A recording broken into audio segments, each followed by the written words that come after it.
दोस्तों, आज जिस तरह से हम पृथ्वी पर संघर्ष देख रहे हैं, शायद यही लगता है कि पृथ्वी का अंत समय आने वाला है। कुछ देश एक दूसरे से उलझे हुए हैं। कहीं पाकिस्तान और बांग्लादेश, श्रीलंका जैसे देश गृह युद्ध की चपेट में है। वहीं भारत का बंगाल भी अब गृह युद्ध की ओर बढ़ रहा है।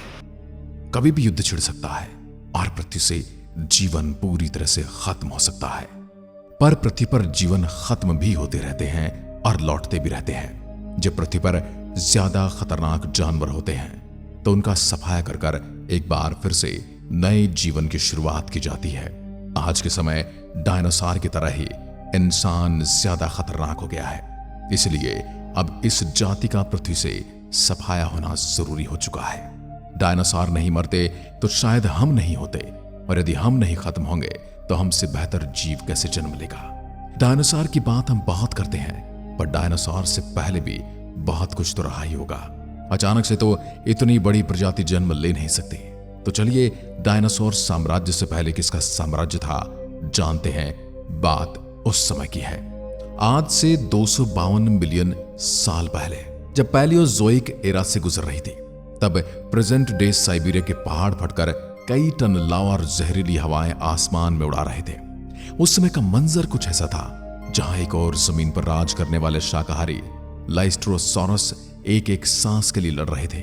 वहीं दूसरी ओर समुद्र को अपनी जागीर समझने वाले क्लाउडिसॉरस जैसे जीव पानी की एक बूंद निगलने से पहले हजारों बार सोच रहे थे। टेरेस्टेरियल और एक्वेटिक जीव को यह पता चल गया था कि अब उसका अंत समय आ चुका है, और वही हुआ जिसका डर था, और वो था द ग्रेट डाइंग नाम के एक मैसिव एक्सटिंक्शन इवेंट में पृथ्वी के लगभग 90% जीव विलुप्त हो चुके थे।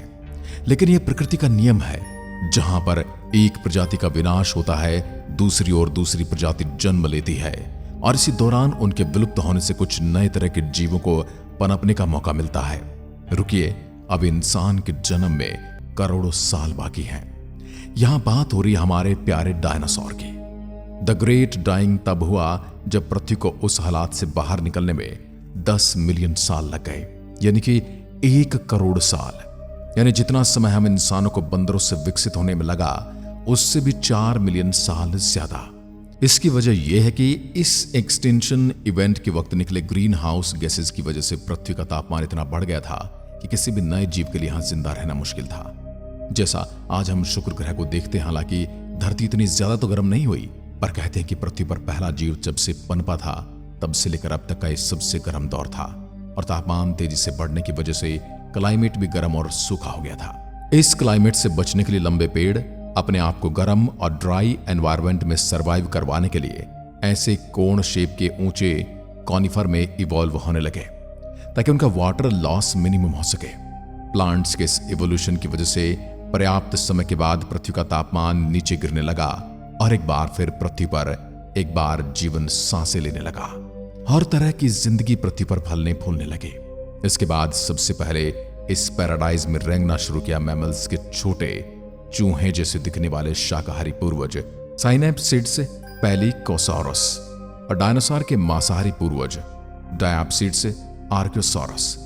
फिर पेंजिया की नदी नालों में पनपने लगे मेंढक के पूर्वज लिज़ैम्फिबियंस, जो पानी में तैरते नजर आते थे। ऐसा इसलिए क्योंकि खारे पानी के समुद्र में तब टेम्नोस्पॉन्डिलस का राज हुआ करता था।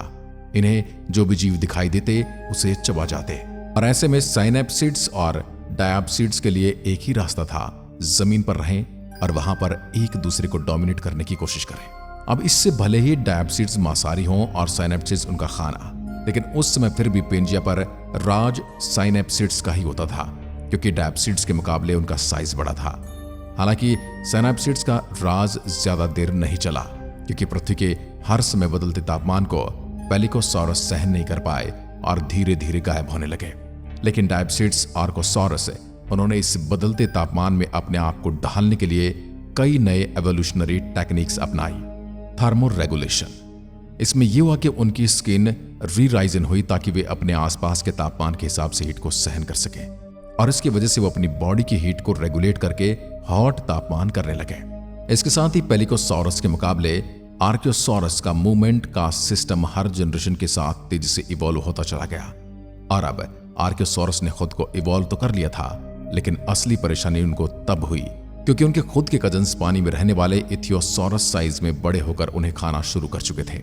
यहां तक कि वो टेम्नोस्पॉन्डिलस और आर्कोसॉरस के मुंह का निवाला छीनना शुरू कर चुके थे। इससे टेम्नोस्पॉन्डिलस की तादाद घटना शुरू हो गई और ये इथियोसॉरस नए डोमिनेंट जीव बनकर उभरने लगे। आज के समय में भी कुछ ऐसा ही होता है। जिसके पास नॉलेज है वह अपने नॉलेज के बेसिस पर डोमिनेट करता है। जिसके पास ताकत है वो हमेशा ही डोमिनेट करता आया है, चाहे ताकत पैसे की हो, नॉलेज की हो या बाहुबल की हो। यह प्रकृति का नियम है। इथियोसॉरस के डोमिनेशन के माहौल में आर्कोसॉरस को पानी में जाकर शिकार करना था, खुद इथियोसॉरस का शिकार हो जाना।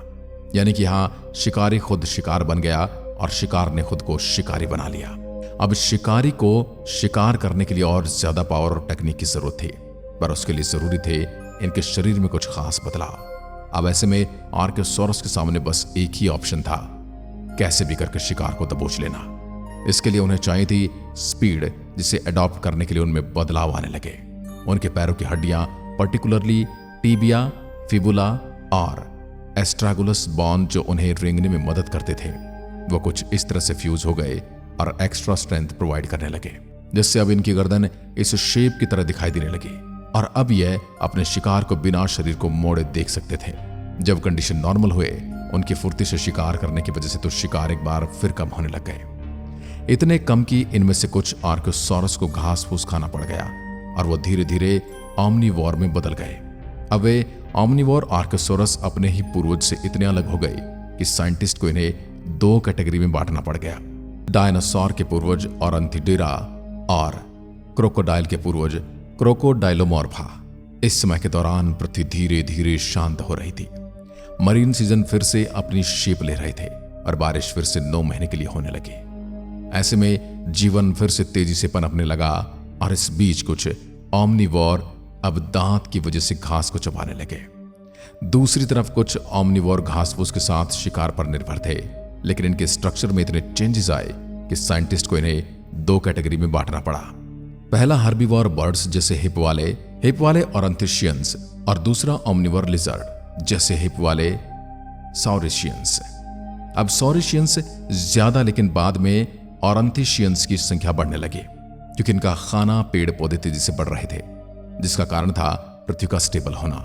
एनवायरमेंट में एक नेचुरल सिलेक्शन प्रेशर क्रिएट हुआ जिसने सॉरिशियंस की कई स्पीसीज को हर्बीवोर बनने पर मजबूर कर दिया और लेट टेरासिक खत्म होते होते आज से 200 मिलियन साल पहले ज्यादातर सॉरिशियंस फिर से 2 हिस्सों में बंट गए।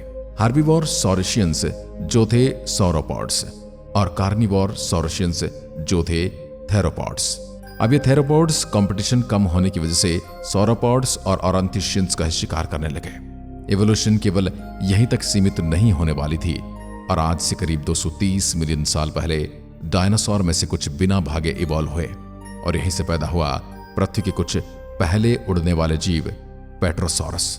बाकी के डायनासोर की तरह ये भी अपने शुरुआती सालों में कुछ खास बड़े नहीं थे, ज्यादा से ज्यादा किसी इंसान जितने बड़े थे, लेकिन फिर आगे चलकर इनका साइज इतना बढ़ गया कि अब ये अपने पंख फैलाएं तो करीब 1 ट्रेन के डब्बे जितनी जगह घेर लिया करते थे।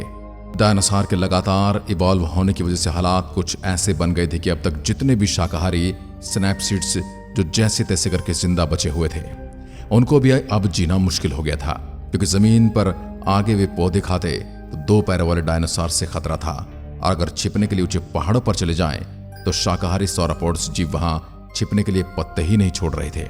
और इस सब के बावजूद अगर वो ऊपर चढ़कर बैठ जाएं तो पेट्रोसॉरस उन्हें वहां से पकड़कर अपने चूजों को खिला रहे थे। यानी हर तरफ सिनैप्सिड्स की मौत का मंजर छाया हुआ था। लेकिन फिर सिनैप्सिड्स ने भी अपनी जान बचाने के लिए एक नया तरीका खोज निकाला। उन्होंने सोचा जिस तरह से ये डायनासोर खुद को बड़ा करते जा रहे हैं, ऐसे में इनसे बचने का एक ही तरीका है, इनके मुकाबले खुद को और छोटा कर लो, इससे उन्हें नजर ही नहीं आएंगे और उनका शिकार नहीं कर पाएंगे। 250 मिलियन साल पहले सिनैप्सिड्स की कुछ प्रजातियां रात में छिपकर कीड़े मकोड़ों का शिकार करने वाले मैमलियो फॉर्म में बदल गई और यह परेशानी खत्म हो गई। सब कुछ सही चल रहा था। ट्रासिक पीरियड के अंत में पृथ्वी ने फिर से एक नया मैस एक्सटेंशन इवेंट शुरू कर दिया। पेंजिया जो धीरे धीरे टूट रहा था, उसका टूटना अचानक से तेज हो गया। Mainly at the central Atlantic magmatic province, ये रीजन उस समय कुछ छोटी बड़ी टेक्टोनिक प्लेट्स का जंक्शन हुआ करता था और इतना नाजुक स्थिति में पहुंच चुका था कि अगले किसी भी सेकंड में वो फट सकता था। और आखिर में वही हुआ जिसका डर था। पेंजिया तेजी से कैंप रीजन से टूटने लगा। वॉल्केनी अरप्शन तेज हो गए और हवा में उड़ते गैसेस ने फिर से पृथ्वी के क्लाइमेट को जहरीला बनाना शुरू कर दिया। जब लावा से बना पानी बरसात के रूप में जमीन पर पड़ा तो इन्हें टॉक्सिक गैसेस ने बरसात के साथ मिलकर नदियां और ओशियन को भी एसिडिक बना दिया। हालात कुछ ऐसे बन गए थे कि अब न सांस लेने के लिए ताजी हवा थी और न ही पीने के लिए साफ पानी। देखते देखते डायनासोरियन, उड़ने वाले आर्कोसॉरस, टायरोसॉरस और छोटे छोटे मैमलियोफॉर्म को छोड़कर पृथ्वी के ज्यादातर जानवर फिर से विलुप्त हो गए। इनमें से केवल वही बच पाए जो उस समय पेंजिया के सेंटर से दूर थे। जब चीजें शांत हुई थी, इस कैंप रीजन में पैदा हुए क्रैक्स में धीरे धीरे आसपास का पानी दिखने लगा और फिर शुरू हुआ जुरासिक पीरियड। वही पीरियड जिसके बारे में आप जानते होंगे। इसमें बड़े बड़े डायनासोर और ब्रांचोसॉरस जब टहलते हुए दिखाई दिए, उस समय उनके पास कुछ ऐसी एबिलिटी थी कि वह अपनी पूंछ को साउंड की स्पीड से भी तेज घुमाकर किसी की रीढ़ की हड्डी तोड़ सकते थे और किसी भी बड़े जानवर को अपने दांतों तले एक झटके में चबाकर खा सकते थे। आज की वीडियो में बस इतना ही। धन्यवाद। जय हिंद, जय भारत।